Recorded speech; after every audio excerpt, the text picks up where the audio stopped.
నమస్కారం. ఈరోజు 4 మండలాల ఎస్సీ సెల్ నాయకుల ఆత్మీయ సమావేశానికి అధ్యక్షత వహించిన పూర్వపు జడ్పీటీసీ సభ్యులు, తెలుగుదేశం పార్టీ రాష్ట్ర ఎస్సీ సెల్ ప్రధాన కార్యదర్శి చిర్రా వరప్రసాద్ గారికి, కార్యక్రమంలో ముఖ్య అతిథిగా పాల్గొన్న మిత్రులు, సోదరులు, పూర్వపు మంత్రివర్యులు,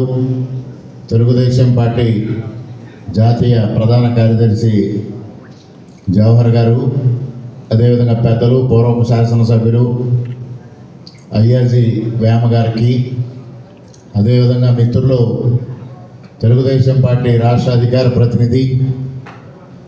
మోకా ఆనంద్ సాగర్ గారు, వేదిక పైన ఉన్న నియోజకవర్గం 4 మండలాల దళిత నాయకులు, వేదిక ముందున్న దళిత సోదరులు, మీడియా మిత్రులు అందరికీ పేరు పేరున హృదయపూర్వక నమస్కారాలు. ఇవాళ ఈ సమావేశం ఏర్పాటు మన చిర్రా వరప్రసాద్ గారి ఆలోచన. ఎందువల్ల వరప్రసాద్ గారు కానీ, విజయరావు గారు కానీ, సూర్యప్రకాష్ గారు కానీ ఈ సమావేశం ఏర్పాటు చేయాలని ఆలోచించారు అంటే, ఇటీవల జరిగిన రాజకీయ పరిణామాల నేపథ్యంలో మొదటగా తెలుగుదేశం జనసేన కూటమి నుంచి అనపర్తి నియోజకవర్గం నుంచి నన్ను తెలుగుదేశం అభ్యర్థిగా ప్రకటించడం జరిగింది. ఆ తర్వాత జరిగిన పరిణామాల నేపథ్యంలో భారతీయ జనతా పార్టీ కూటమిలోకి రావడం,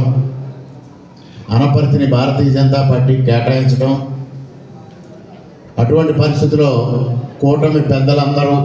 ఆలోచన చేసి ఇటు చంద్రబాబు నాయుడు గారు కానీ, పవన్ కళ్యాణ్ గారు కానీ, బీజేపీ పెద్దలు కానీ ఆలోచన చేసి నన్ను భారతీయ జనతా పార్టీ అభ్యర్థిగా ఎంపిక చేసి ప్రకటించడం జరిగింది. తరువాత నేను నామినేషన్ వేయడం, మరి తరువాత నుంచి ఇక్కడ ఎవరైతే వైసీపీ అభ్యర్థి ప్రస్తుత శాసనసభ్యుడు సూర్యనారాయణ రెడ్డి గారు ఉన్నారో, ప్రతి చోట కూడా లేనిపోని అపోహలు సృష్టించడం కోసం, మత విద్వేషాలు రెచ్చగొట్టడం కోసం, పార్టీలని చెడ్డగా మాట్లాడడం, భారతీయ జనతా పార్టీ దళితులకు దూరమని,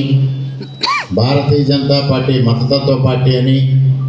ఆ మతతత్వ పార్టీ తరఫున పోటీ చేస్తున్న నాకు ఓటు వేస్తే ఇక్కడ చర్చ